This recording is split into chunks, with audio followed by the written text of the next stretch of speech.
Imagine waking up one morning and being completely unable to move. Not paralyzed in the way that doctors describe, not trapped beneath the rubble of a collapsed building, not bound by rope or chain, but simply locked inside your own body, the way a letter is locked inside an envelope, sealed so perfectly that no one on the outside can hear you screaming. Now imagine that this does not last for a day. It does not last for a week or a month or even a year. Imagine that the lock does not break for 43 years. The two people this happened to were not soldiers. They were not criminals, not prisoners of war, not victims of some medieval punishment designed to break the human spirit. They were children. They were little girls living in a grand house on a cobblestone street in Savannah, Georgia, during a summer that should have been nothing more than another warm and ordinary season in their young lives. One of them was 7 years old when it happened. The other was 9. By the time a doctor finally reached them and began to understand what had been done to them, both women appeared by every visible measure to still be those same children. Their skin was smooth. Their hair was thick and untouched by grey. Their faces held not a single line, not a single mark left by decades of living. They were, to any set of eyes that did not know the truth, two young women in the prime of their youth. They were also, according to every document ever kept about them, 22 and 24 years old, in the year 1871. That means their bodies had stopped aging in 1828, 43 years before the events of this story. 43 years during which the world had torn itself apart and rebuilt itself and changed beyond recognition, and two sisters in a house on Forsyth Street in Savannah had simply sat in their chairs, breathing quietly, staring at the wall. Before we go any further into what happened in that house, I want to ask you something. Where are you right now? Is the door behind you closed? Is the room you are sitting in the only room you can hear? Because what I am about to tell you is the kind of story that changes the way you look at ordinary silence. It changes the way you think about the people sitting still in a room. It makes you wonder when you look into someone's eyes and see nothing looking back, whether nothing is truly what is there. If that kind of darkness reaches you somewhere in the spine, somewhere in the chest, then you are exactly the kind of person this channel was built for. Hit that subscribe button right now and stay with us. Because the story of Helen and Abigail Holloway is one of the most profoundly disturbing accounts in the hidden history of 19th century America, and it is only going to get darker from here. Savannah in late August of 1871 was the kind of city that made people feel as though the air itself were conspiring against them. The heat came down from the sky and rose up from the cobblestones simultaneously, trapping the population in a warm and humid pressure that turned even the most routine errand into something exhausting. The Spanish moss that hung from the live oak trees in every square and on every street dripped with moisture. The shadows beneath those trees were deep and cool, and people moved toward them the way the desperate move toward anything that promises relief. Savannah was beautiful, as everyone who had ever been there would attest, but in August it was beautiful the way a fever dream is beautiful, vivid and wrong, and a little terrifying around the edges. Dr. Samuel Whitaker had lived in this city long enough to have stopped noticing its beauty and started simply enduring its climate. He was 38 years old, a physician who had set up his practice on Broughton Street after completing his training at the University of Pennsylvania, and he had spent the years since the end of the war treating the kind of patients that a city still struggling with its own grief tended to produce. Men who had come home from the battlefield missing pieces of themselves, women who had taken on the entire weight of households that war had stripped of everything else, children born into a world that was still sorting through the rubble of what it had once been and trying to figure out what it was supposed to become. Samuel had seen enough of human suffering to understand that medicine, at its most honest, was less about curing things and more about bearing witness to them. He was a good doctor because he understood that the most important thing a physician could offer was not always a remedy, but sometimes simply the willingness to sit beside a person and acknowledge that what they were experiencing was real. The telegram arrived on a Tuesday morning while Samuel was reviewing patient notes at his desk. The boy who brought it knocked twice and waited in the doorway until Samuel took the envelope and pressed a coin into his hand. The message inside was short and carefully composed, written in the formal language of someone who had rehearsed each word before committing it to paper. Urgent medical consultation required. Holloway residence, 47 Forsyth Street. Discretion essential, compensation generous. Samuel read it twice. Then he set it down on his desk and stood at the window of his office and watched the street below for a long moment while his coffee went cold on its saucer. There was nothing obviously alarming about the message. Wealthy families often communicated with physicians in precisely this kind of language, all brisk authority and the assumption that money made directness acceptable. The word discretion appeared in requests like this more often than most people realized. Savannah was a city that had entire neighborhoods built on the architecture of secrecy, and the medical profession had always been expected to honor that architecture. But something about that telegram settled in Samuel's chest like a cold stone. He knew the name Holloway. Everyone in Savannah knew the name Holloway, though in the particular way that people know about something they have spent years carefully not discussing. The Holloway family had been shipping merchants before the war, prominent and well-connected, with dealings that stretched all the way across the Atlantic. Their house on Forsyth Street was one of the finest in the city, 3 stories of red brick surrounded by ironwork and ancient trees, visible from half a block away as a testament to what old money looked like when it settled itself permanently into the earth. But sometime around 1828 or 1829, the family had stopped appearing in public with any regularity. The social engagements ceased. The invitations were declined. The curtains at 47 Forsyth Street were drawn, and year by year, the property had taken on the particular quality of a place that has decided to stop participating in the world around it. Parents in Savannah told their children not to stare at that house. This was not unusual. Every city of a certain age has its haunted properties, its buildings that accumulate a kind of ambient dread simply by remaining closed off from ordinary life for long enough. But the Holloway house carried something heavier than the usual neighborhood mythology. Servants who had worked there came away from the experience with a kind of quietness about them that was difficult to explain. Physicians who had been called to the house over the years tended not to discuss what they had seen there, even with colleagues, even with friends over whiskey, in the kind of conversation where discretion is normally suspended. Samuel's colleague Dr. Theodore Marsh had been the Holloway family's physician for nearly 2 decades.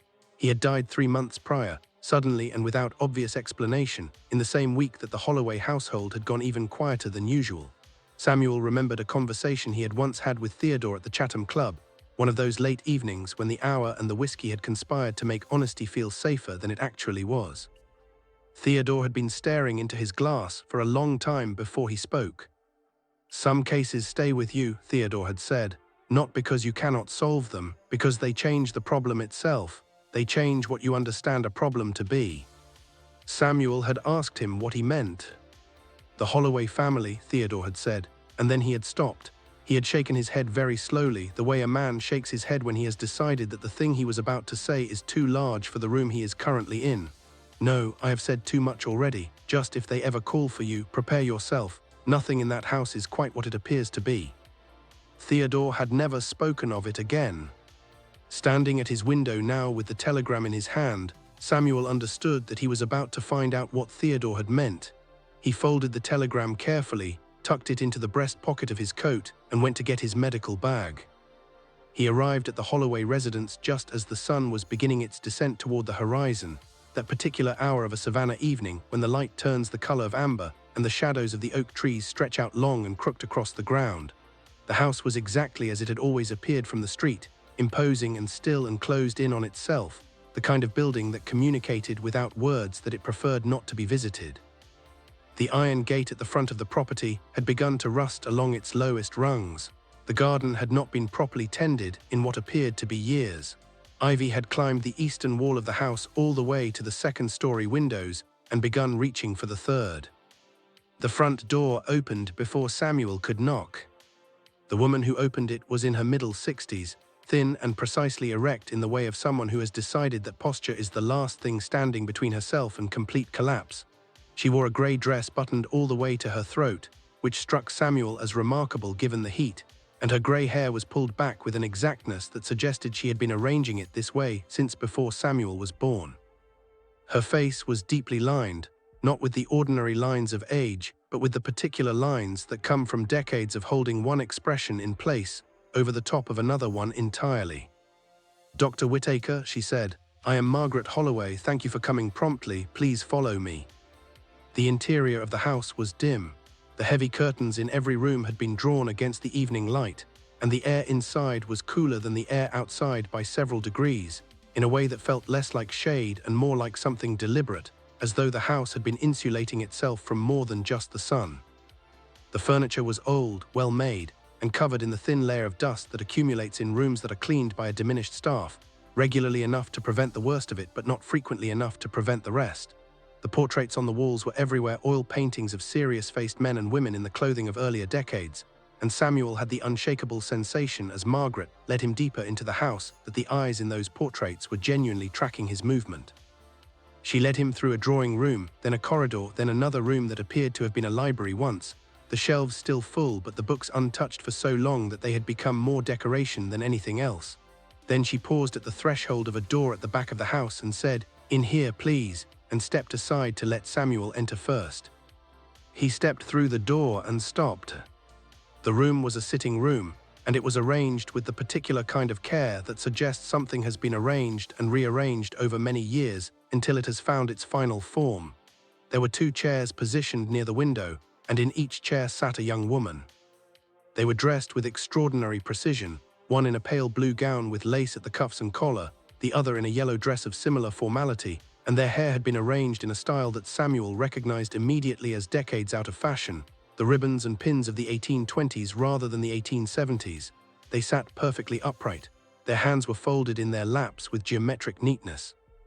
Their faces were turned slightly toward the window, though the curtains were closed and there was nothing to see through them. They were by every visible measure young women in their early 20s. Their skin was without blemish or line. Their hair was thick and unmarked by grey. Their features were fine and regular in the way of people who have not yet been weathered by the ordinary passage of time. And their eyes were open, and their eyes were empty. Not empty in the way of someone who is daydreaming or distracted or simply not paying attention. Empty in the way of windows from which all the furniture has been removed and all the lights have been extinguished and through which nothing is visible but the darkness inside the building. They were breathing. Their chests rose and fell with the regular, unhurried rhythm of healthy lungs. They were alive in every clinical sense of the word. But whatever it was that made a person present in their own body, whatever quality of attention or awareness or consciousness constituted being genuinely, recognizably there, appeared to be absent from both of them entirely. "May I introduce my daughters?" Margaret said, and her voice carried a tremor that she was working very hard to suppress. "Helen and Abigail Holloway." Samuel turned to look at her. He had been a physician for long enough to know that the question he needed to ask had to be phrased with great care. "Mrs. Holloway," he said quietly, "how old are your daughters?" Margaret did not answer immediately. She crossed the room and stood with her back to him, her hands clasped at the base of her spine, and looked at the curtained window for a long moment before she spoke. "Helen is 22 years old," she said. "Abigail is 24. Samuel looked at the 2 women in their chairs. He looked at their smooth skin, their unlined faces, their posture that had not shifted by a single degree since he had walked into the room. He thought about what 22 and 24 years old looked like, and he thought about what he was seeing, and he understood that these 2 facts could not both be true, but they were. "And when did their condition begin?" he asked. The silence that followed was one of the heaviest Samuel had ever sat inside. "In the summer of 1828, Margaret said. "Helen was 7 years old, Abigail was 9, and they have remained precisely as you see them now, Dr. Whittaker, for 43 years. Narrator, pause right here before we go any further. I need you to do something. If you are watching this on YouTube, you need to subscribe to Hollow Century right now, not at the end of the video, right now. Because we are less than a third of the way through this story and what you have heard so far is only the surface layer of what was buried in this house. The further we go, the darker and more disturbing this case becomes, and I do not want you to miss a single word of it. Subscribe. Hit the notification bell, and come back to me now, because Margaret Holloway has just told us something that every law of medicine says is impossible, and she has not yet told us why. Samuel Whittaker was not a man who panicked. He had learned in medical school and confirmed in every year of practice since that the most dangerous thing a physician could do in a difficult situation was allow his emotional response to outpace his observational discipline. He had seen enough unexpected things in enough examination rooms to understand that what appeared impossible was sometimes only the result of incomplete information. He had learned to hold impossible-seeming facts with the same steady grip he held ordinary ones, and to treat the gap between the two not as an invitation to disbelief, but as an indication that there was more yet to be understood. He crossed the room now and knelt before Helen Holloway with the careful, measured movements of a man who is very deliberately not allowing himself to think about what he is actually seeing. He opened his medical bag and began to work. Her pulse was present. He counted 48 beats per minute, which was slower than normal but within the range of the living. Her breathing was regular at 12 breaths per minute, shallow but consistent, the kind of rhythmic ventilation one would associate with deep sleep rather than wakefulness. Her temperature, when he placed a thermometer under her arm, registered at 96.2 degrees Fahrenheit, slightly below the normal range, but not in any territory that would, by itself, explain the condition she was in. He tapped her knee with the percussion hammer and her leg jerked in the expected reflex response. He tapped it again. The response was identical, and he meant this in the precise clinical sense, not similar to the first but absolutely mechanically identical, the same speed, the same angle, the same degree of movement, as though the response were being produced by a mechanism rather than a nervous system. He tapped it 4 more times, 6 identical responses. He had never seen anything like it in his career. Normal human reflexes varied. They were influenced by muscle fatigue and by the state of the nervous system and by dozens of small factors that were never entirely predictable. What he was seeing in Helen Holloway was not a reflex. It was a reproduction of a reflex, played back without variation with the precision of a machine. He examined her eyes with his ophthalmoscope. When he shone a light into her pupil, it constricted appropriately. But when he tracked her eye movement by passing his finger slowly across her field of vision, her gaze did not follow it the way a seeing person's gaze would follow it. Her eyes moved in a smooth, continuous arc without the small, barely visible corrective micro-movements that the human visual system uses to track objects. Those tiny movements, called saccades by the researchers who had been studying them, were as involuntary and universal as the heartbeat itself. Every seeing human being produced them. Helen Holloway's eyes moved like the second hand of a very well-made clock. He pressed his finger briefly against the skin of her forearm and watched the color return after he removed it. The blanch took far longer to resolve than it should have in a healthy person, the blood returning to the capillaries at a pace that suggested circulation running at a fraction of its normal speed. He checked Abigail and found the same thing. Their blood was moving, but it was moving slowly, as though the engine driving it had been turned down to its lowest possible setting without being turned off entirely. He turned to Margaret, who had remained standing in the doorway throughout his examination, watching him with the expression of someone who has been waiting a very long time for someone else to see what she has been seeing.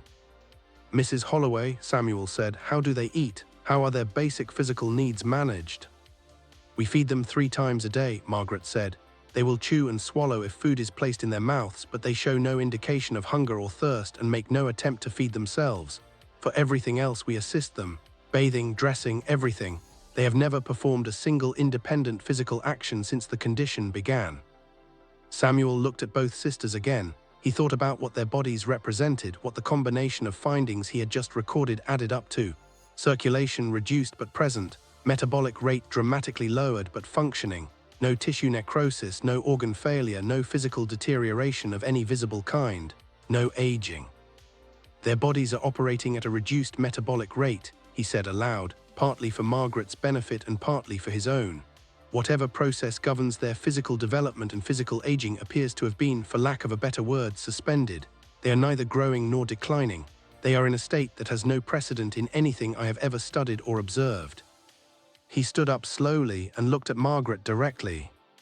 "Mrs. Holloway, I need you to tell me everything from the beginning." Margaret Holloway sat across from Dr. Whittaker in her study, a small room at the back of the house that had the quality of a space someone had retreated to so many times that it had taken on the permanent atmosphere of retreat. A single lamp burned on the desk. Outside the windows, Savannah had settled into its evening sounds, the distant roll of carriage wheels, the call of night birds in the oaks, the murmur of a city going about its business without any knowledge of what was happening in this house. She told him about her husband first. Richard Holloway had died in 1845, she said, 26 years ago now, and she described his death not with the grief of fresh loss but with the particular heaviness of someone who had spent so many years carrying a thing that the carrying had simply become her posture. He had never recovered, she said, from the guilt. None of them had, but she would explain the guilt in its proper order. The Holloway girls had been, in the years before 1828, vivid and spirited children. Helen was the younger, quicker to laugh, more impulsive, the one who climbed things and asked questions that were difficult to answer. Abigail was the elder, steadier and more watchful, the kind of child who noticed things about other people that the people themselves had not yet noticed. They were inseparable in the way of sisters who had no other close companions, and the house on Forsyth Street had been full of their noise and their movement in a way that Margaret described, even now, with something that was almost a smile. But by the mid-1820s, Certain things about the girls' behavior had become, in the social context of their time and class, a source of concern. Helen's impulsiveness and her habit of direct speech were considered unsuitable for a young woman being raised for the expectations that Savannah society would eventually place on her. Abigail's watchfulness and her tendency to question the rules of her household were regarded, by her father in particular, as a disposition that would make her unmarriageable if it were allowed to develop unchecked. By the standards of 1828, there was nothing unusual about parents looking for ways to smooth these qualities in their daughters. The prevailing medical opinion of the era held that the female temperament was inherently unstable and required careful management, and there was an entire industry of practitioners willing to provide that management for the right price. The man they found was named Dr. Augustus Blackwood. He came to them through a chain of references that Margaret was careful to describe in detail, the names of other families in other cities who had allegedly used his services with positive results, the credentials he presented that appeared to come from legitimate institutions, the careful and persuasive manner in which he discussed his methodology. He spoke in the language of science. He used terminology that suggested familiarity with the latest European research.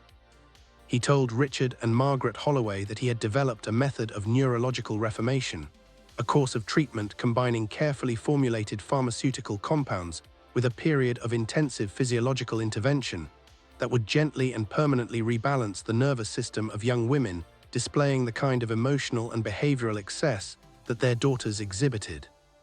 He assured them that the process involved a temporary period of discomfort, primarily elevated temperature and altered consciousness, that would resolve within 3 weeks and leave both girls calmer, more manageable, and better suited to the lives their parents intended for them. He was, Margaret said, very convincing. He was also, as she and Richard would discover too late, a man who had left a trail of destroyed lives in every city he had ever practiced. He arrived at the Holloway house in June of 1828 and administered the first doses of his compound to Helen and Abigail on the 15th of that month. Within 48 hours, both girls had developed fevers. He told the parents this was expected, the normal physiological response to the treatment. The fevers climbed. By the 5th day, both children were burning with temperatures that Margaret said Dr. Nathaniel Pritchard, their family physician, had characterized as approaching the limits of what a human body could survive. Blackwood continued to administer his compound, assuring the parents that this too was expected, that the severity of the response was proportional to the depth of the neurological reformation being achieved. The girls screamed. Margaret said this very quietly and then was silent for a moment before she continued. The screams were not the screams of children with fevers. They were not the ordinary sounds of pain or fear. They were sounds, she said, that she had never been able to describe to anyone because there was no language she had ever found that was adequate for them. The girls spoke in what sounded like other languages. Their bodies moved in ways that seemed inconsistent with the physical constraints of their size. Dr. Pritchard had said he had seen similar presentations in cases of severe neurological inflammation, but had never seen them at this intensity, and he had begun to tell Richard Holloway that Blackwood needed to stop, that the treatment needed to be halted immediately, that whatever was happening inside these children's nervous systems had gone far beyond anything that could be called therapeutic. Blackwood refused to stop. On the 21st day, the fevers broke. Margaret remembered this morning with a vividness she said she had never been able to escape, the way the temperature simply dropped overnight, the way both girls went from burning to cool in the space of a few hours, the way she and Richard stood over their beds in the dawn light and held each other and wept with relief because they believed their daughters had survived. They had survived, but something had changed. When Helen and Abigail Holloway opened their eyes on the morning their fevers broke, they opened them onto nothing. They could be moved, they breathed, their hearts beat, they swallowed when food was placed in their mouths, but they did not speak, did not respond to their names, did not track the movement of objects or people in the room, did not change their expressions, did not give any indication that the people who had lived inside their bodies were still present behind their eyes. And when it became clear, over the following days and then the following weeks, that this was not a temporary effect of the fever, that there was no morning on which the girls would simply wake up and be themselves again, Margaret and Richard Holloway faced a truth so terrible that they did the only thing that people in their position and their era could do with it. They buried it. They told the city that the girls had contracted a natural fever and suffered brain damage from the infection. They reduced their household staff to a trusted minimum. They withdrew from society. Dr. Blackwood, they discovered, had already fled Savannah within days of the girl's condition becoming apparent, leaving behind no forwarding address and no explanation. And the Holloway house on Forsyth Street drew its curtains and settled into the long silence that it would maintain, largely unbroken, for the next 4 decades. "You mentioned something else in your telegram," Samuel said when Margaret had finished. "Something that prompted you to contact me now after all this time." Margaret nodded. Her composure was gone. She sat in her chair in the lamplight with her face entirely unguarded for what appeared to be the first time in years. "3 months ago," she said, "around the time that Dr. Marsh passed away, my daughters began to change. For 43 years they had been absolutely consistent. The same movements, the same responses, the same quality of absence day after day without variation. And then in May, things began to be different." "Different in what way?" "They began to speak," she said, "not full sentences, fragments, repeated phrases, and what they said." She pressed her hands together in her lap and looked down at them.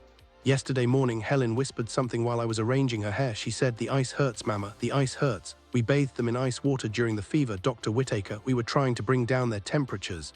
Helen was unconscious when we did it. She should not remember. She should not have any awareness of it at all." Samuel said nothing. He let the silence do the work it needed to do.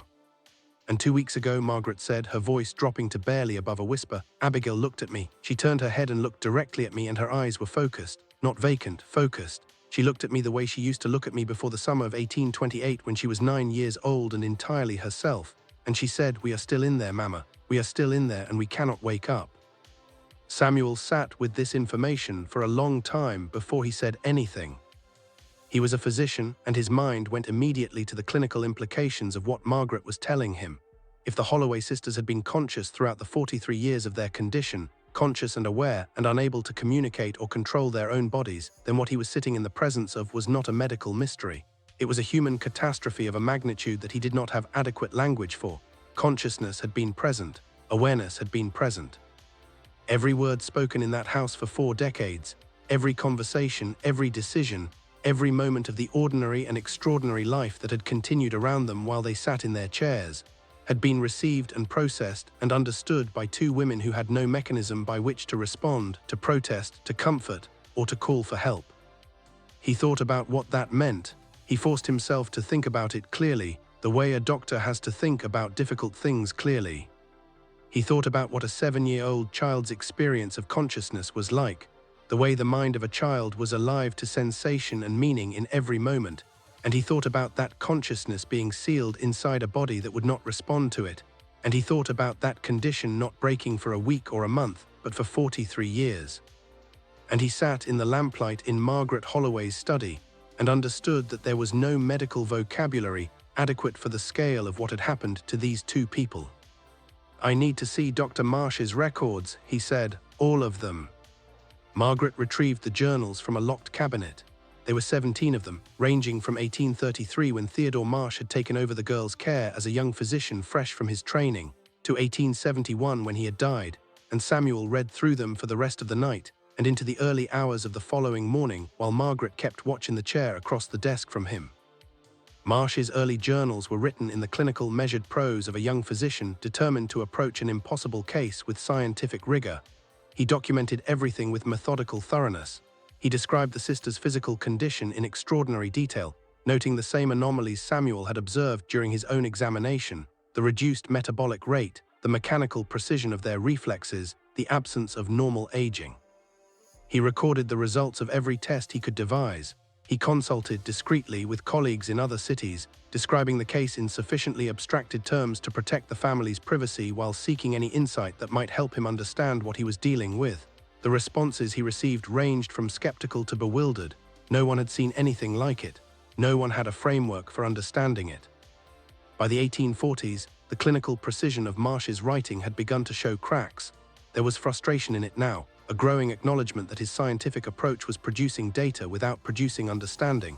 He noted that the girls showed no signs of internal organ deterioration despite their apparent metabolic reduction. He noted that their hair and nails continued to grow slowly but visibly, while their faces and bodies showed not a single hour of aging. He had no explanation for any of this, and said so with increasing candor. By the 1850s, the frustration had shifted to something that resembled resignation. Marsh stopped seeking outside consultation. He stopped proposing new theories. He simply observed and recorded, the way a scientist records phenomena that have defeated every explanatory framework available to him. His notes from this period read less like medical documentation and more like the journal of a very careful, very patient person, watching something they have given up trying to understand and simply trying not to miss anything important. But it was the final decade of journals that held Samuel motionless for a long time before he could make himself turn the pages. Marsh's handwriting in the 1860s had begun to change. It was looser, slightly irregular, the script of a man whose hand was not quite as steady as it had once been. But the unsteadiness was not only physical.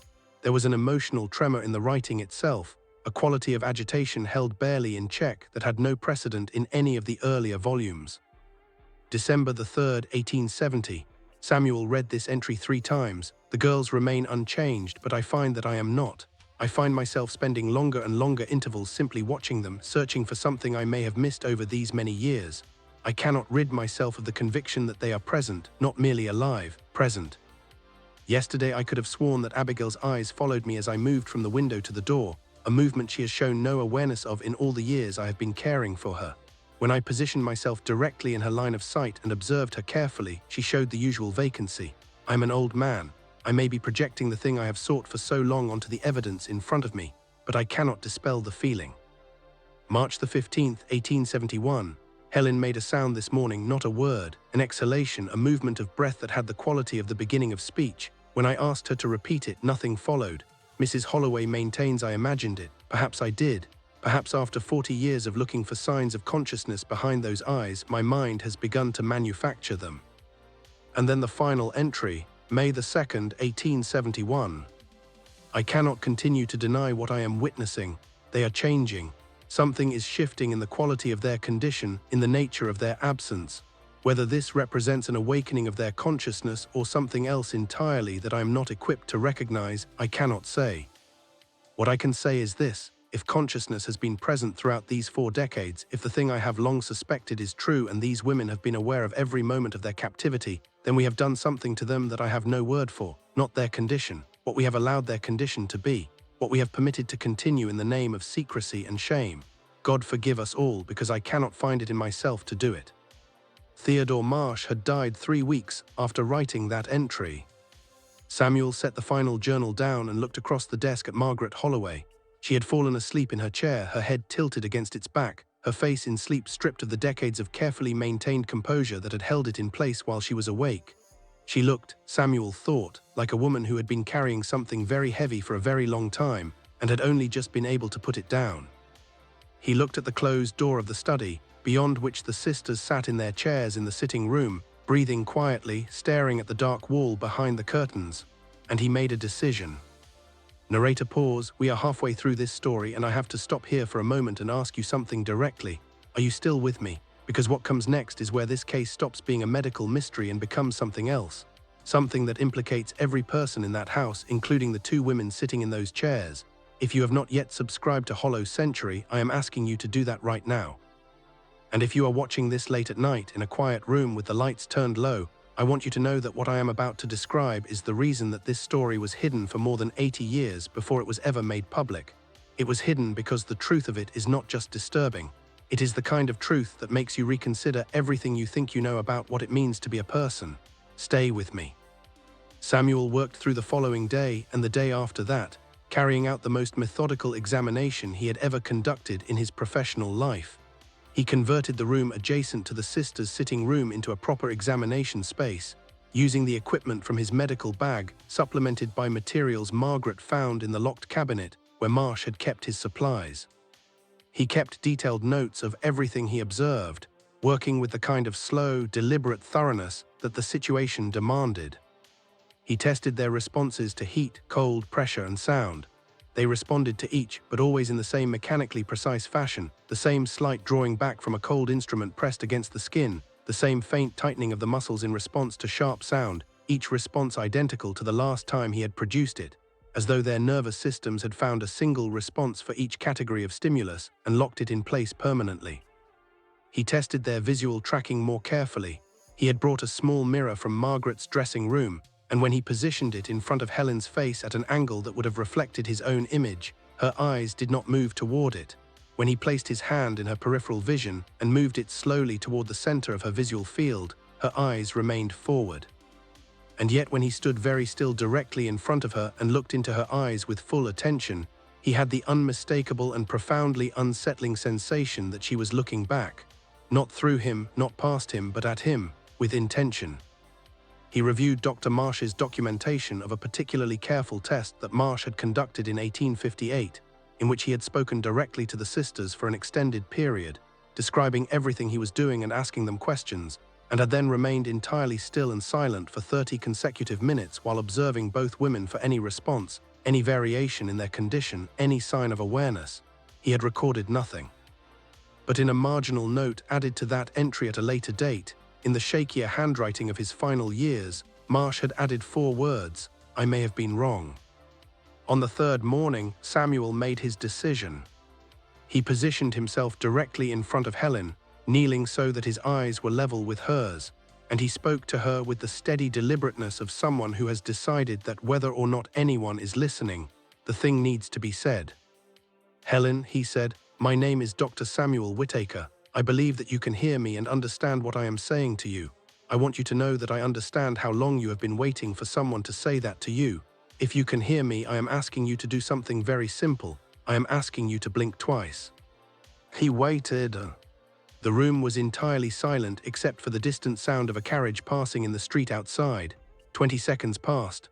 30. Samuel watched Helen's face with absolute attention, not allowing himself to blink, not allowing himself to breathe in a way that moved his body, watching for the smallest possible thing. Helen blinked once, a pause of perhaps 3 seconds, and then again. Margaret, who had come to stand in the doorway during this attempt, made a sound that was not quite a word and not quite a cry, and put her hand over her mouth. Samuel's pulse was very loud in his own ears. He kept his voice level. "Helen," he said, "I am going to ask you some questions. Blink once for yes and twice for no. Can you understand what I am saying to you?" 1 blink, deliberate, unmistakable. "Are you aware of your surroundings? Do you know where you are?" 1 blink. "Can you feel physical sensations, temperature, pressure, pain?" 1 blink. Samuel sat with the next question for a moment before he asked it. He needed to ask it. He had to ask it. But he understood that it was the heaviest question he had ever formed in his life, because the answer either way was going to be unbearable. "Helen," he said, "have you been conscious throughout your condition? Have you been present and aware for the entirety of the time since your fever broke in 1828? The pause before she answered was the longest yet. Samuel counted it in his own heartbeat, 20 beats, 25, 30. Helen blinked once, and then a single tear formed at the inner corner of her left eye and traced its way very slowly down her smooth, unaged cheek. Margaret Holloway collapsed into her chair and wept in a way that Samuel had never heard any human being weep before and hoped never to hear again. He turned to Abigail and asked her the same questions. She answered with the same deliberate blinks. Yes, she was aware. Yes, she could feel. Yes, she had been present through all of it, every moment, every word, every day of 43 years. Samuel sat back on his heels and looked at both sisters for a long time. 2 women who had been sealed inside their own bodies since childhood, who had heard every conversation that had taken place in this house for 4 decades, who had felt every sensation that had been inflicted on their bodies during that time, who had been alive, fully, entirely alive, without a single human being in the world knowing it or being able to reach them. He thought about the magnitude of that solitude. He thought about a 7-year-old child waking up in a body she could not control and waiting, year after year, for someone to realize she was still inside it. He did not allow himself to weep. He was a physician and there was still work to do, but he made himself a promise, silently and absolutely, that whatever it took, he was going to find a way to reach these women. That same evening, as Samuel was reviewing the day's observations in the study, and Margaret was sitting with her daughters in the sitting room, something happened that shifted the case into territory that Samuel had not been prepared for. He had been at the desk for perhaps 2 hours when he became aware that the quality of silence in the house had changed. He could not have explained precisely how he knew this, but he knew it in the same way that any person who has spent enough time in quiet spaces learns to recognize when quiet has a different quality to it than it did before. He rose from the desk and went to the window.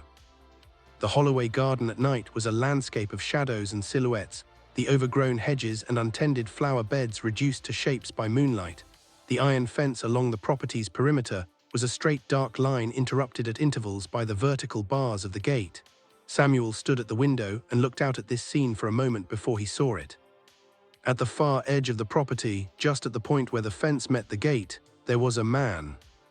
He was standing in the shadows cast by the oak tree near the gate, which meant that Samuel could not see him clearly, but he could see enough to confirm that it was a figure, a man of middle height, and that the man was looking directly at the house with the focused, patient attention of someone who had been watching it for some time and expected to continue watching it for some time more. There was no quality of accidental presence about him, no sense of a passerby who had simply paused. He was there deliberately. Then Samuel noticed something else. The man's clothing, the fall of his coat, the shape of his collar, the cut of his silhouette against the faint glow of the street lamps on Forsyth Street was not of this decade. It was not of the last decade. The style of the clothing that Samuel could see was the fashion of the 1820s or early 1830s, the high collar, the particular line of the shoulders, the cut that had been replaced by newer styles decades ago and was not currently worn by anyone in Savannah. As Samuel watched, the man raised one hand slowly, in a gesture that could have been a wave or could have been something else, and then turned and walked with unhurried steadiness into the deeper shadow beyond the gate and disappeared.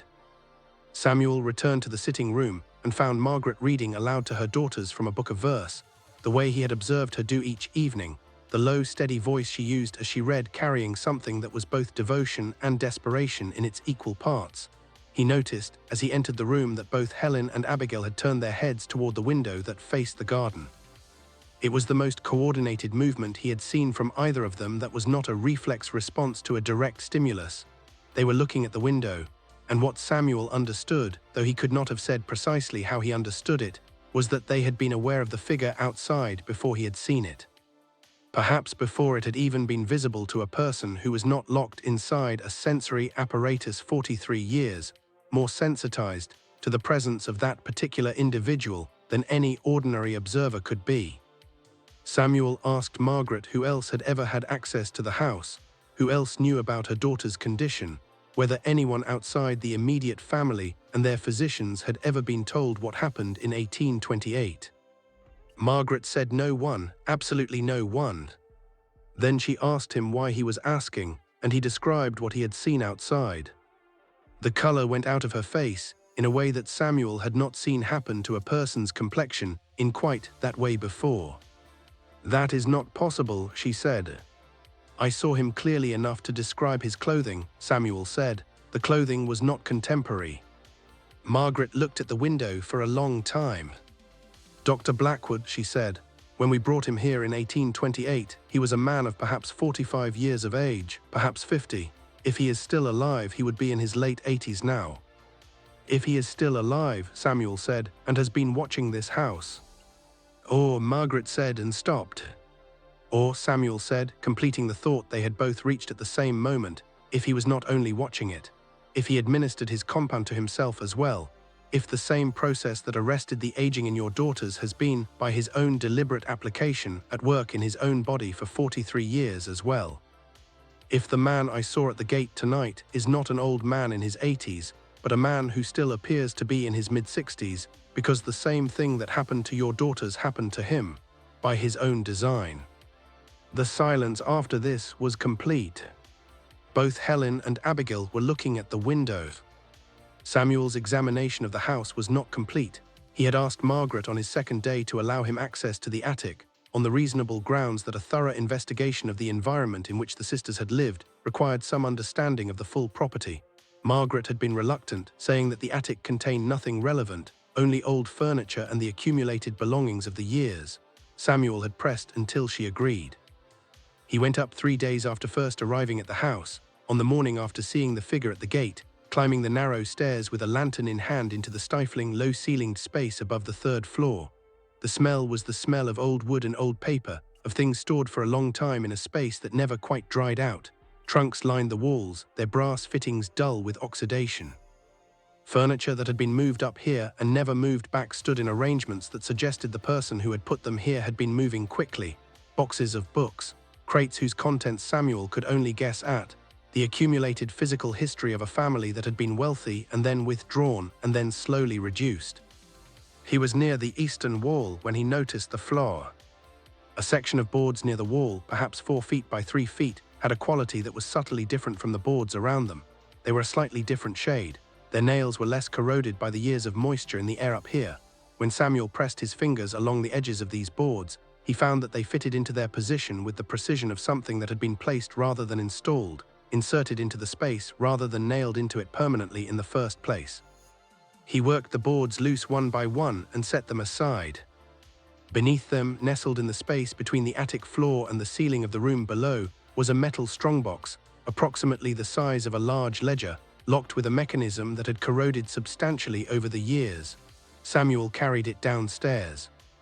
When Margaret saw it, she went completely still in a way that told Samuel everything he needed to know about whether she had known it was there. "Open it," he said.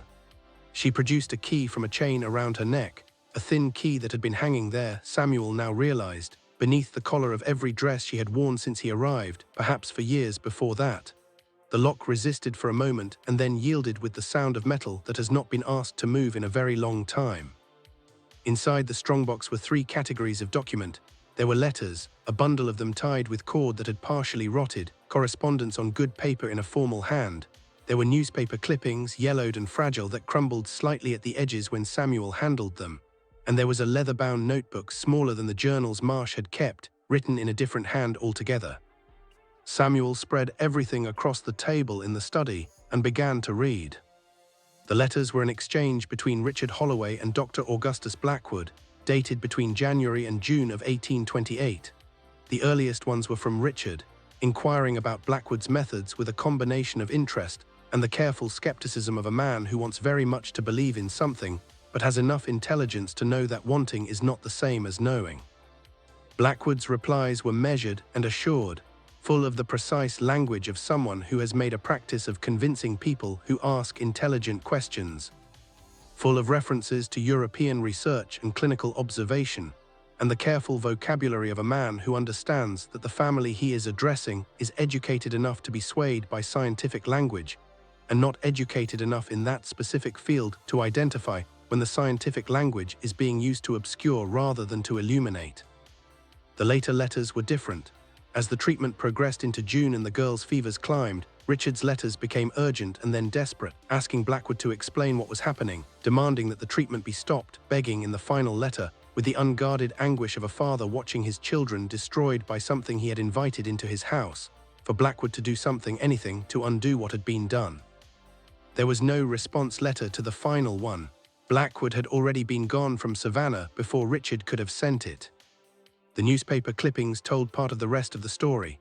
They were from publications across the American South and from as far away as Baltimore and Philadelphia. Articles about Blackwood's methods dating from the 1820s and earlier. A notice of inquiry from a medical board in Charleston that had received complaints about his practices and found, ultimately, that there was insufficient evidence to bring formal charges. A report from a newspaper in Richmond describing the death of a patient who had undergone his neurological reformation procedure and whose family had subsequently found that he had left the city before they could demand an accounting. A brief item from a Savannah publication noting that a Dr. Augustus Blackwood, previously engaged in private practice in the city, could no longer be found at his last known address. And then the notebook. It was Blackwood's own journal of the Holloway treatment, left behind in his hurry to leave the city and subsequently found by Richard Holloway and locked in this box with everything else rather than turned over to the authorities. Because turning it over to the authorities would have meant explaining how it came to be in his possession, and that explanation would have required a confession that Richard Holloway had authorized the procedure in the first place. Samuel read every entry in the notebook. He read about the initial administration of the compound and Blackwood's clinical observations of the girl's responses.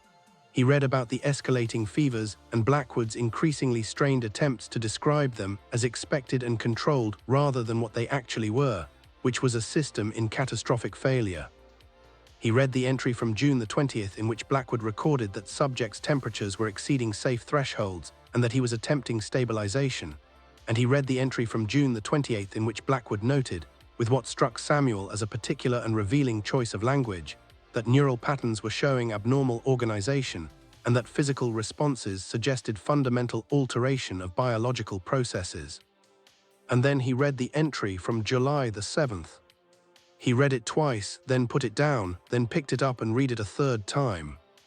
Subject stabilized, Blackwood had written, but outcome not as intended. Complete neural reset has occurred, consciousness appears suspended, physical aging processes arrested, parents hysterical, cannot explain full implications without revealing extent of intervention, advised them fever was natural occurrence, must leave Savannah immediately, this outcome must not be traced to my methods.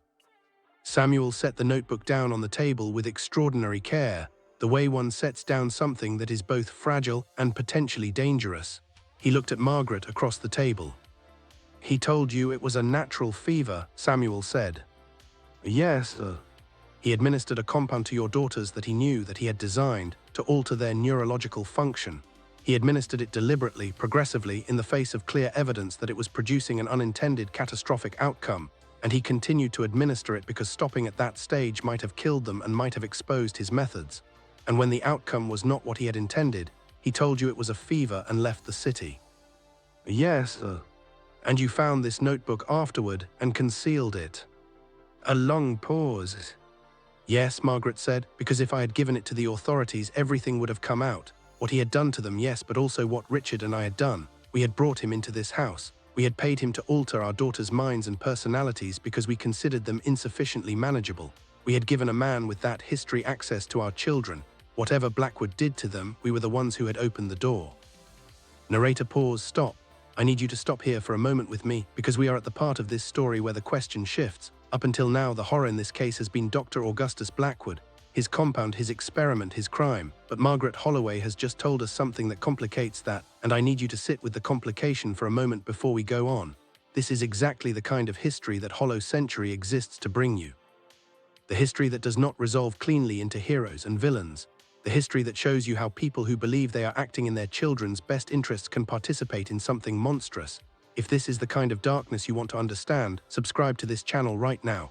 And hold on to something, because we still have the most disturbing parts of this story ahead of us, including what happened when the man in the old-fashioned clothing knocked on the front door. The knock came on the fourth night. Samuel was alone in the study when he heard it, a sound so measured and deliberate that it was impossible to mistake for anything accidental.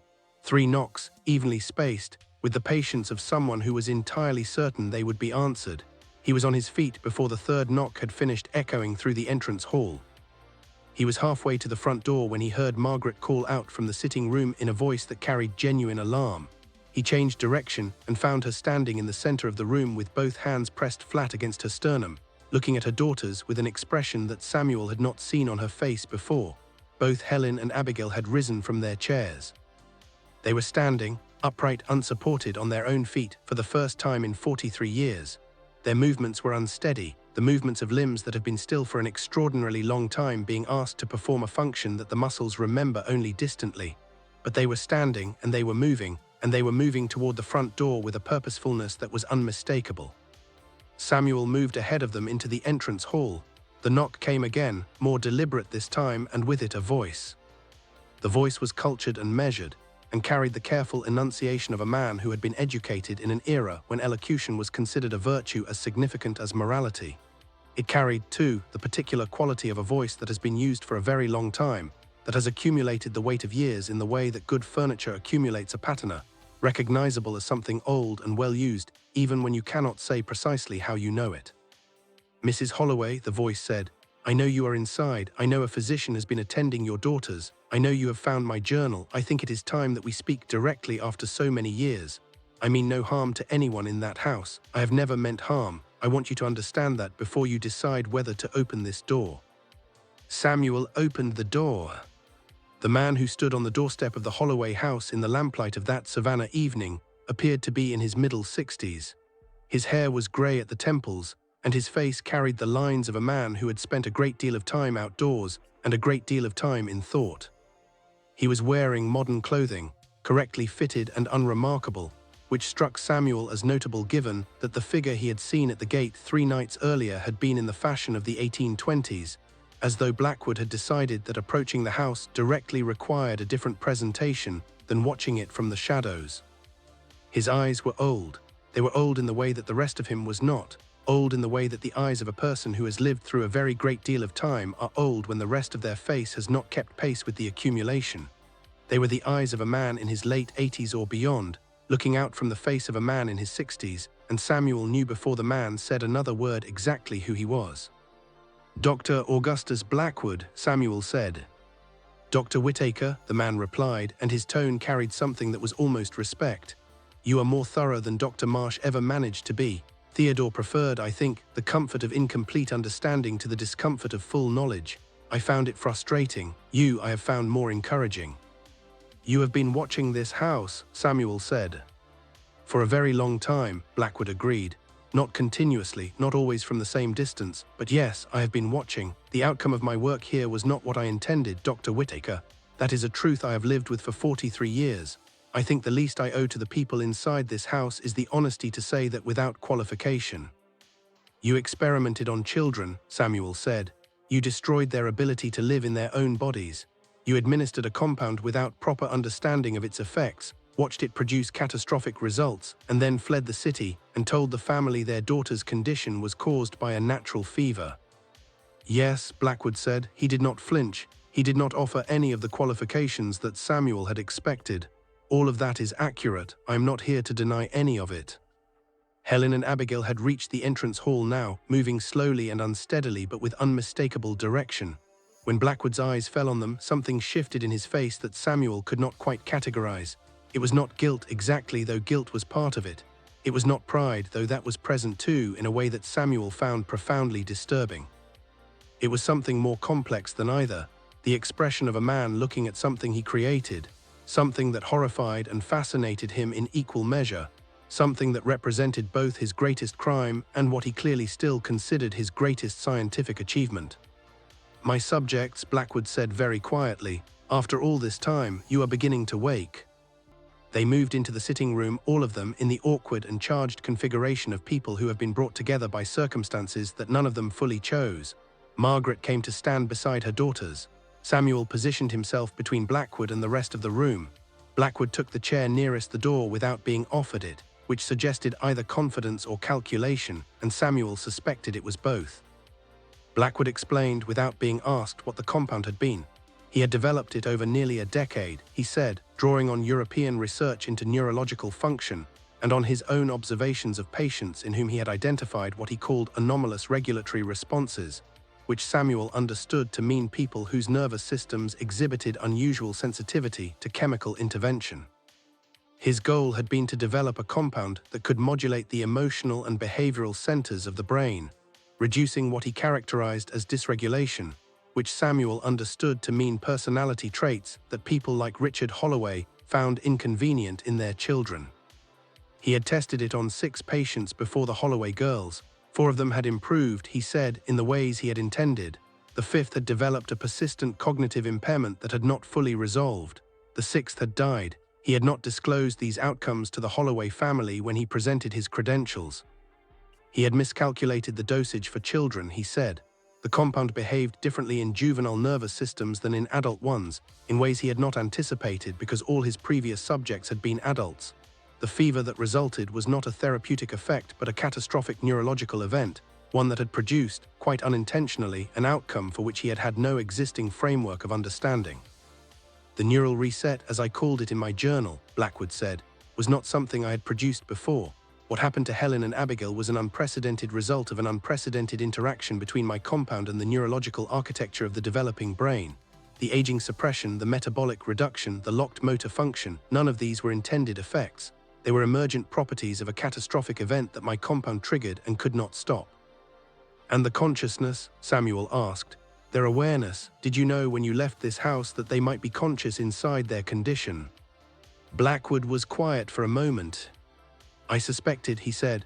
"The neural patterns I observed in the final days of the fever suggested that the higher cognitive functions were not destroyed, only isolated, separated from the motor and communicative systems that would allow them to be expressed. I suspected, I did not confirm, and I left before I could confirm it because confirming it would have required staying, and staying would have required accounting for what I had done.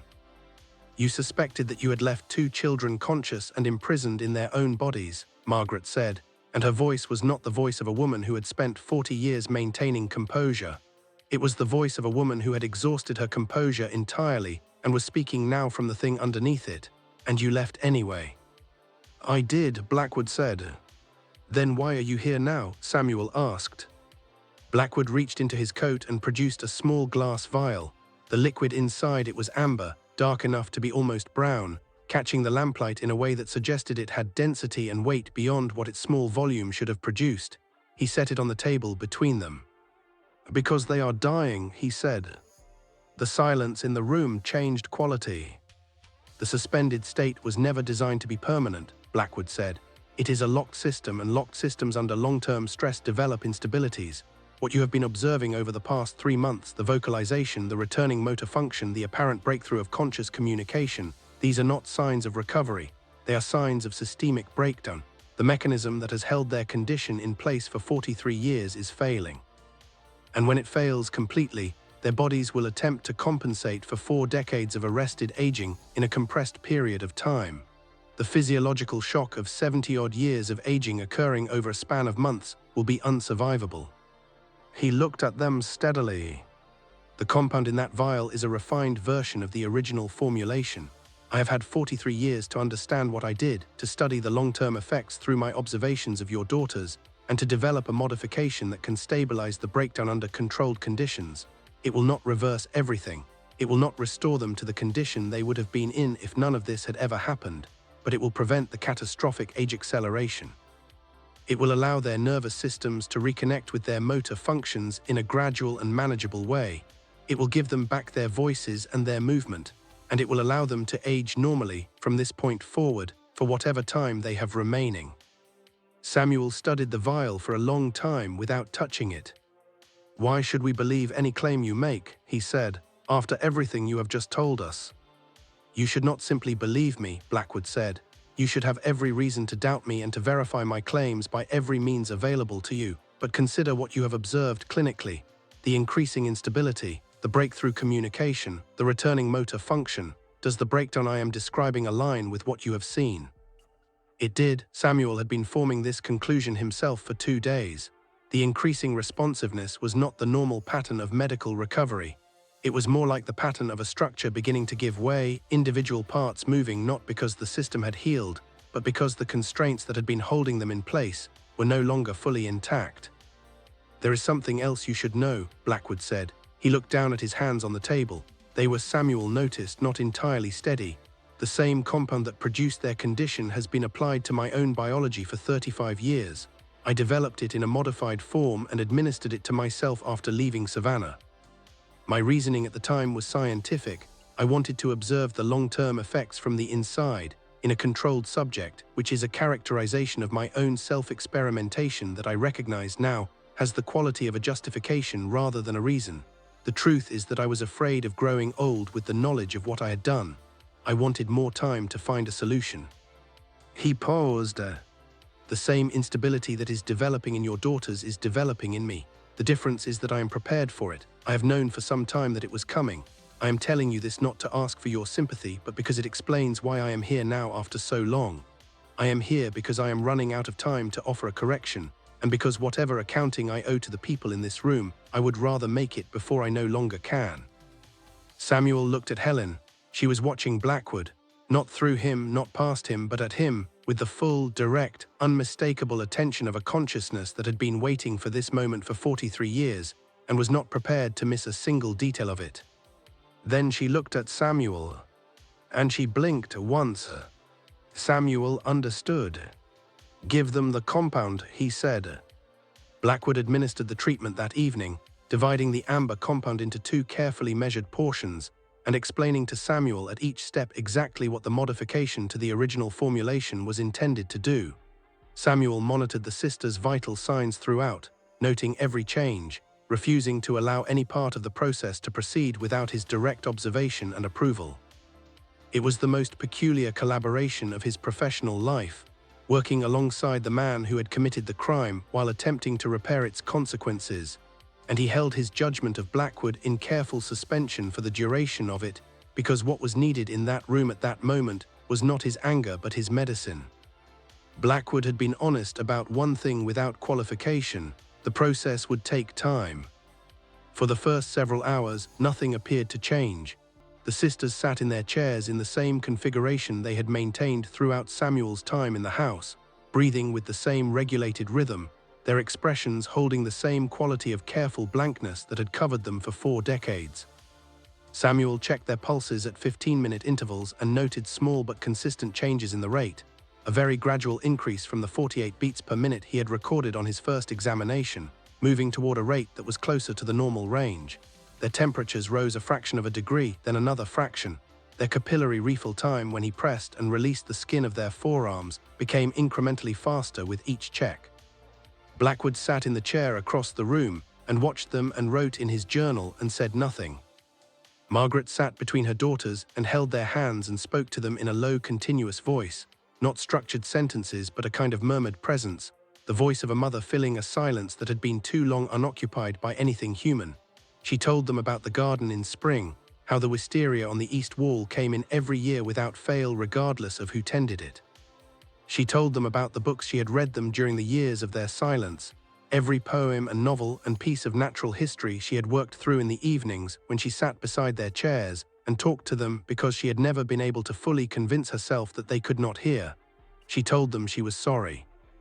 She told them she was sorry in the ways that a person tells someone they are sorry when they know that sorry is not a sufficient word for the size of the thing they are apologizing for, but they say it anyway because it is the only word they have. The change, when it came at sunset on the following day. Helen's breathing changed first. It lost the mechanical regularity it had maintained and became something slightly less even, something with the small natural variations of a breathing pattern that was no longer on automatic, but was beginning to be guided by the will of the person it belonged to. Her hands moved in Margaret's hands, not a reflexive twitch but a slow, deliberate pressure, the grip of a person choosing to hold something. Then she spoke. Mama. One word, 2 syllables, in a voice that was adult, in the register of the woman she had become in the years of her confinement, but carrying in its cadence the child she had been when the silence had taken her, the particular music of a 7-year-old girl who had spent 43 years practicing the things she would say if she ever got the chance. Margaret Holloway did not say anything for a very long time. She sat with both of her daughter's hands in her own and made no sound at all, because she had gone past the range of sounds that she had available to her and into the territory of response that exists beyond language. Mama, Helen said again, and her voice was stronger this time, finding its way into the room with increasing confidence. We heard you all those years. We heard every word you said to us, every night when you read to us, every morning when you told us good day, every evening when you said good night and that you loved us. We heard it all. Abigail's voice came next, lower than her sister's, steadier, in the manner of the older child she had been who had always been the one to hold still and observe. We know why you did what you did in 1828, she said. We heard you and Father talking about it in those first years. We heard you explaining it to each other, the reasons, the way you thought it was for our benefit. We understood it. We still understand it. We do not require you to explain it. I am so sorry, Margaret said finally. It came out in a voice that sounded like it had traveled a very long way to reach the surface. I am so terribly sorry, my girls. We know, Helen said.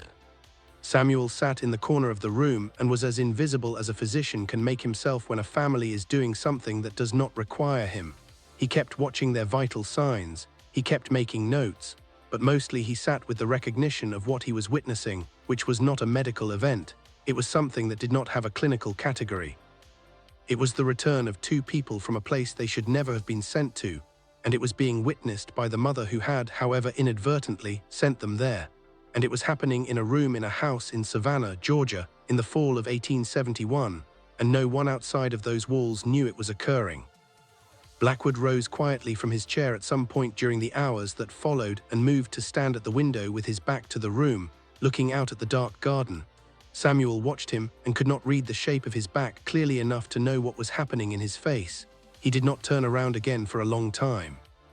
Over the following days, as the treatment continued to take hold, and the sisters' voices grew stronger and their motor control gradually returned, Helen and Abigail Holloway spoke.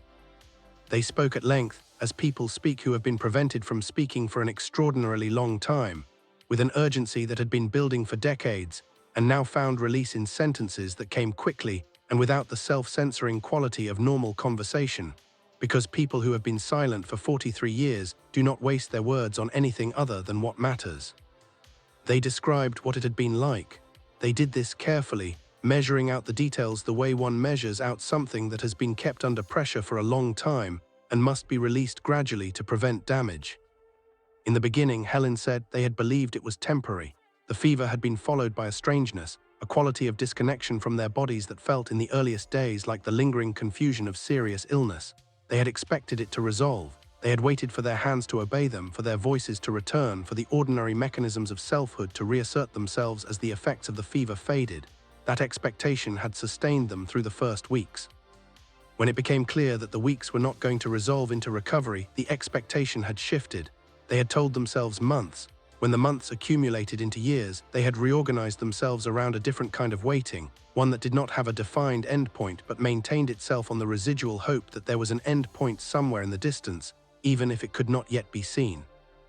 The hardest period, Abigail said, was not the earliest years, when hope was still plentiful and the outrage of their condition was still fresh and sharp and therefore in some way still energizing. The hardest period was the middle years, the long plateau of the 1840s and 1850s, when the outrage had softened into something more like chronic grief and the hope had become a habit rather than a feeling, maintained by discipline rather than by belief. Those were the years when the silence of their own unresponsive bodies had pressed down on them most heavily, when the gap between what they could understand and what they could express had been most painfully apparent in every moment. But they had, Helen said, found ways.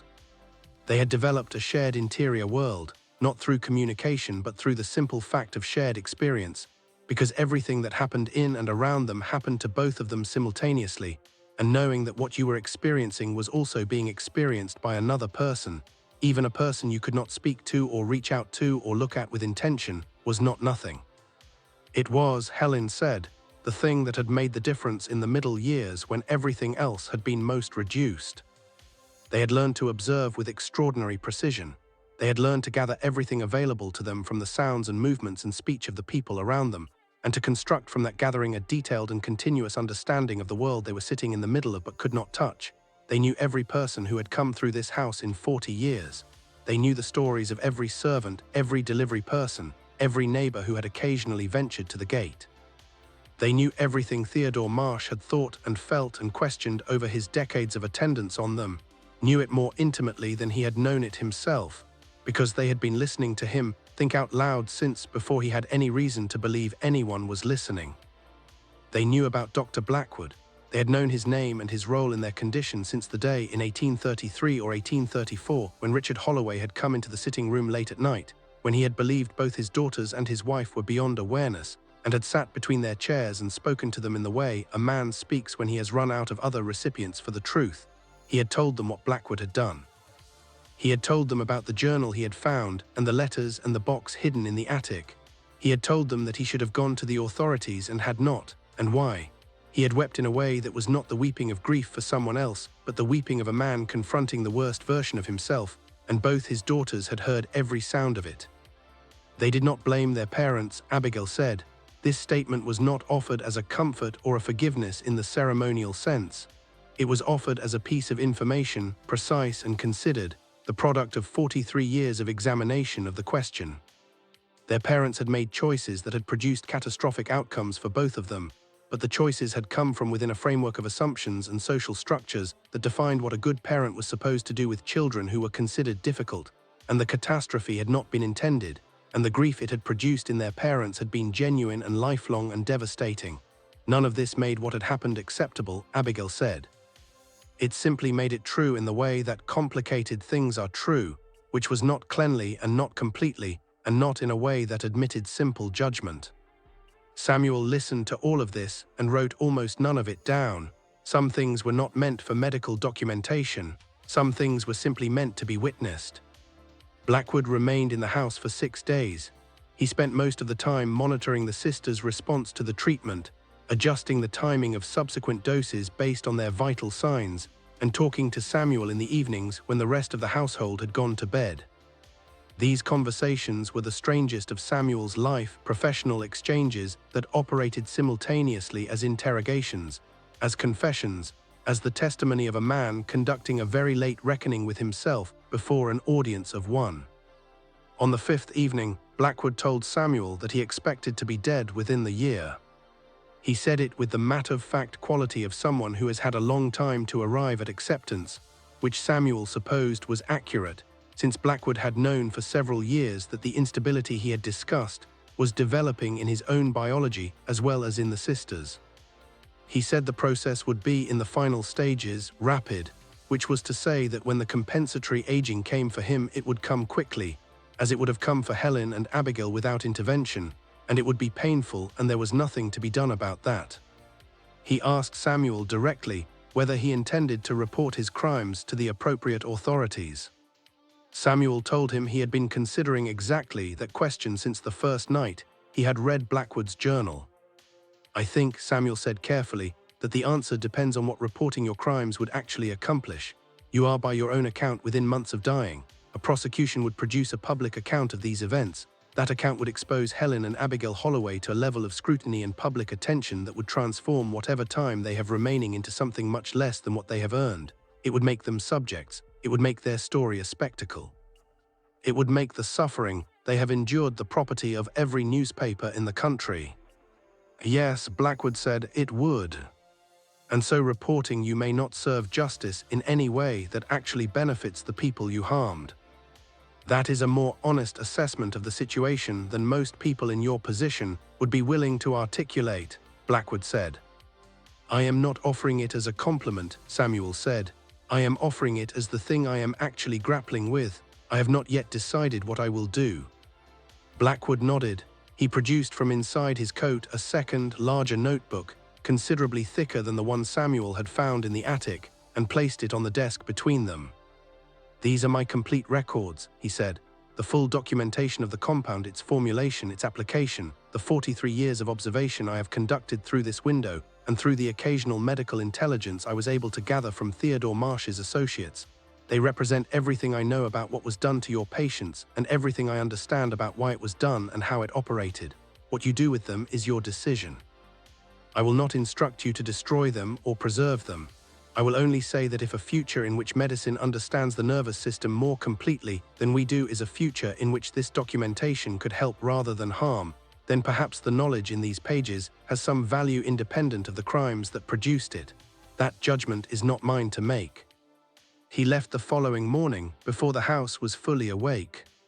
Samuel stood at the window of the study and watched him walk down the path to the Forsyth Street gate and turn north and disappear behind the line of the neighbor's hedge. He did not come back. 6 months later, Samuel read a small notice in the Charleston Evening Post about an unidentified elderly man found dead in a boarding house near the waterfront. The notice mentioned that the man appeared to be of extreme advanced age, that no identification had been found on his person, and that the landlady who had rented him the room 2 weeks prior described him as having appeared to be in robust health for his apparent age at the time of arrival. The boarding house was 5 blocks from where Dr. Augustus Blackwood had reportedly been practicing in the mid-1820s. Samuel clipped the notice and placed it in his private files without commenting on it to anyone. Helen and Abigail Holloway lived for 15 more years. This is the fact that this story leaves us with, and it is the one that requires the most careful holding. 15 years is both more and less than what they deserved, and the arithmetic of that is not one that resolves into any answer that feels satisfying. They had lost 43 years, they were given 15.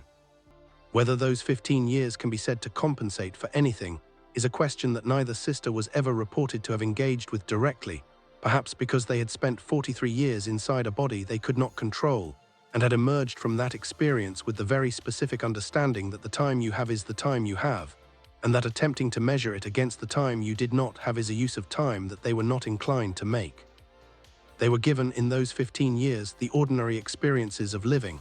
They went out into Savannah, first tentatively and then with increasing confidence, navigating a city that had changed comprehensively during their confinement and yet remained, in its bones and its light and its particular quality of heavy afternoon air, recognizable as the city they had known the sounds of through the windows of that house for 4 decades.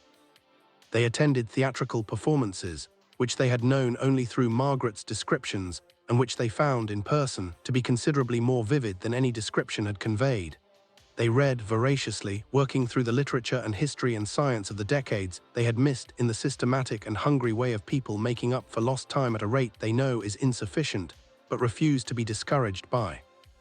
They wrote in journals that Samuel helped them keep, filling those journals not with the documentation of their suffering, but with observations, reflections, the accumulated insight of minds that had spent 43 years in a kind of enforced contemplation that few human beings had ever experienced and none had ever chosen. They did not pursue any public accounting of what had been done to them. This was a deliberate choice, arrived at after discussion between them and with Samuel and with Margaret, and it was grounded not in forgiveness of Blackwood, which was a more complicated matter, but in the recognition that the story of their suffering, if made public, would cease to be their story and become a property of the public, to be shaped and used and interpreted according to the needs of its audience rather than according to the truth of their experience. They had spent 43 years without control over their own bodies. They were not prepared to surrender control over their own narrative. They never fully recovered their physical independence. The years of suspended metabolism had left their bodies with a compromised resilience, their immune systems in particular operating at reduced efficiency, and they were susceptible to the respiratory illnesses that circulated through Savannah in the cold months in a way that a fully healthy person would not have been. Samuel managed their health through the following decade and a half with the attention of a physician who understood that his patients had already endured more than his medicine could quantify, and who measured success not in the technical indicators of clinical health, but in the simpler and more significant measure of whether they were able to live the days they had. Helen died in the January of 1884 of a pneumonia that developed from a winter cold that her system was not strong enough to fully defeat. She died in the bedroom where she had been put to bed to recover, with Abigail sitting beside her and Margaret at the foot of the bed and Samuel at the window, and she died without apparent distress and with the expression of someone who has arrived, after a very long journey by a very strange road, at a place they had never been entirely certain they would reach. Abigail died 2 years later, in the spring of 1886, of a similar illness that progressed in a similar way. Margaret sat with her through the final night in the same chair from which she had sat beside both her daughters for the entirety of their long confinement, a fact whose significance both women had acknowledged without sentimentality when Abigail's condition made it clear that the end was approaching. Margaret outlived her second daughter by 1 year. She died in this house on Forsyth Street, in the study where she had first told Samuel everything in the spring of 1887. Samuel, who had remained in the family's lives throughout, attended her in her final weeks, and he described in the private notes he kept from that period the quality of peace he observed in her in those last days as the most genuine peace he had ever seen in a person who had carried what she had carried. Samuel Whittaker practiced medicine in Savannah for another 30 years after the events of this story. He never married, though he had relationships. He never left the city for any significant period, though he had opportunities. He was remembered, by those who knew him and those who were cared for by him, as an unusually good physician, meaning one who listened more than he spoke and observed more than he concluded, and who carried the weight of what he knew about human suffering with a kind of steadiness that made the people around him feel less alone in their own. He kept Blackwood's complete research documentation in his private safe for the remainder of his life, alongside his own exhaustive notes from the Holloway case and the private journals of Helen and Abigail that they had entrusted to his care. He told no one about any of it. He had made a promise to the Holloway family, and he honored that promise in the way that some promises are honored, not because they were made in a formal or legal context, but because the moral weight of the obligation was too significant to allow anything less than complete observance. But he was also, in the deepest part of his thinking, a physician and a man of the 19th century who understood that medicine advanced by knowing things it had not previously known, and that the knowing sometimes came from dark places, and that the knowledge itself was not the darkness but simply the record of it. He understood that what Blackwood had produced through his crimes was data, horrible and acquired at an unforgivable cost, but data that described real phenomena, real mechanisms, real processes of human biology that the medicine of his era had no other framework for understanding. In the final year of his life, he produced one document. It was not a clinical paper and not a formal report. It was an account, written as clearly and completely as he could manage, of everything he had witnessed in the Holloway house between August and December of 1871. It described Helen and Abigail Holloway in enough detail to make them real to any future reader. It described Margaret and her grief and her culpability and her love. It described Blackwood with the same care it used for everyone, neither demonizing him beyond what the facts supported nor offering him any more redemption than his actions had actually earned. It described Samuel's own response to all of it, his failures of understanding in the early days, his moments of genuine horror, the things he wished he had known to ask sooner and the questions he was still not sure he had answered correctly. He sealed it in an envelope and left instructions that it was not to be opened until 100 years after his death, whenever that was. Samuel Whittaker died in 1904. His sealed document sat in his estate's effects through the settlement of his affairs and eventually found its way, through a chain of custody that included 2 lawyers and 1 estate sale, into the archives of the Georgia Historical Society, still sealed, still with its instruction printed on the outside in Samuel's careful hand. It was opened in 1954 by an archivist named Douglas Cahill, who read it over the course of an afternoon and then sat with it for a long time before he decided what to do with it. He catalogued it. He described it in the archive's records as an account of unusual medical and social interest from the post-Reconstruction era. He wrote a brief note attached to the catalogue entry indicating that the account described events whose accuracy he could neither confirm nor refute, but whose internal consistency and the quality of the documentation surrounding it suggested that it represented a genuine contemporaneous record of real events rather than a work of fiction or fabrication. It remained in the archive, accessible but rarely accessed, for the following decades.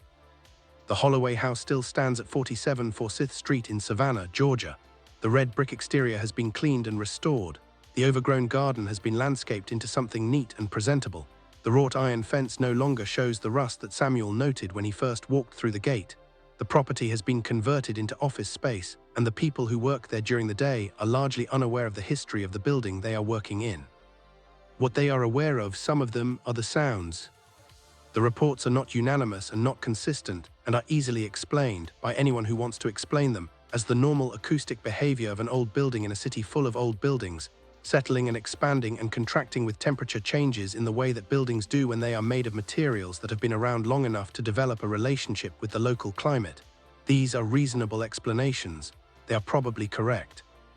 The sounds, when they are described as the voices of 2 young women, coming from rooms that are empty when checked, at hours that are typically late in the evening when most of the building's occupants have gone home.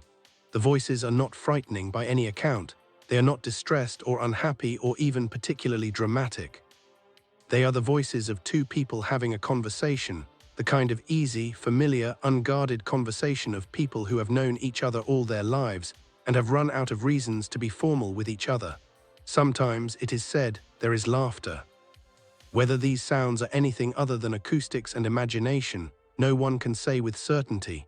But those who know the history of the house, the full history, the history that lives in an archive folder in the Georgia Historical Society under a catalog number that is not difficult to find if you know to look for it, tend to take a different view.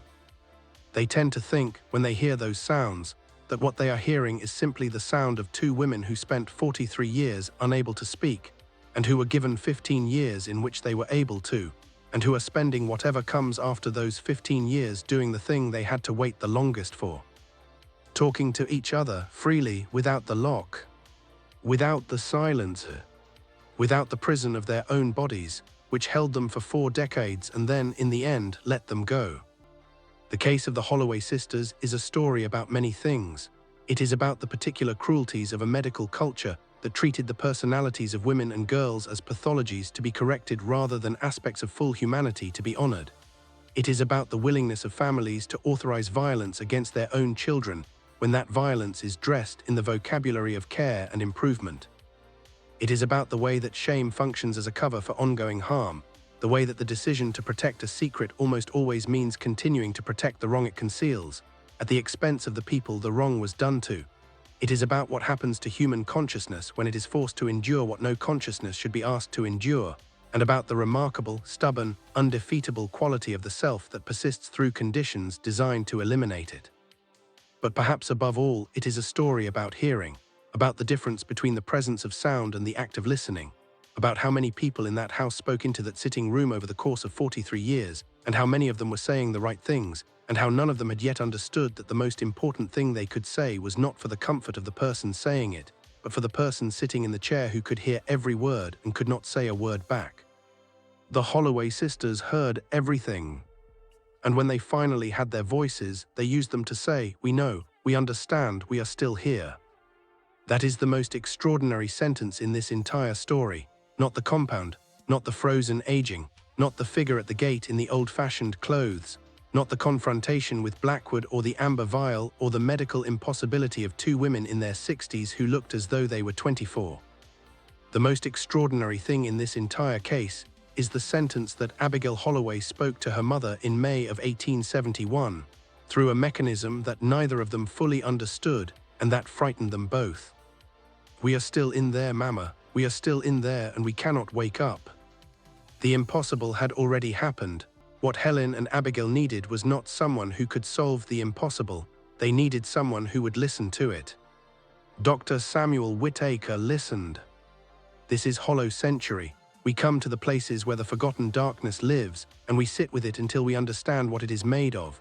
Not because darkness is comfortable, but because the people who were consumed by it deserve to have someone remember them clearly, with the full weight of what they actually experienced, rather than the sanitized and safe and incomplete version that polite history prefers. We are still in there. Remember that they said it. Where forgotten darkness lives.